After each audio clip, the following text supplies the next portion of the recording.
हर company को cell करने के लिए एक कॉस्ट लगती है जिसे हम बोलते हैं cost of good sold. COGS यानी कि कॉस्ट ऑफ गुड सोल्ड का सिंपल मतलब होता है कि वो सामान जो कंपनी ने बनाया या जो कंपनी ने बेचा या कंपनी ने खरीदा उसकी असली कॉस्ट क्या है। अब शर्मा किराना स्टोर ग्रोसरी बेचते हैं।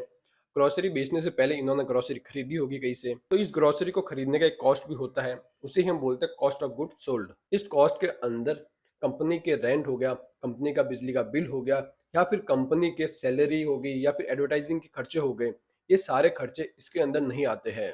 अब शर्मा किराना स्टोर की सीओजीएस यानी माल खरीदने की जो कॉस्ट है वो है 60 लाख की। अगर हम रेवेन्यू में से इस सीओजीएस को माइनस करेंगे तो हमें मिलेगा ग्रॉस प्रॉफिट। अब शर्मा किराना स्टोर ने 1 करोड़ 22 लाख का रेवेन्यू किया है, उसमें से इनका जो माल खरीदने का खर्चा है वो 60 लाख का है। अगर हम इसको माइनस कर देंगे तो हमें 62 लाख का ग्रॉस प्रॉफिट मिलेगा, यानी 62 लाख का।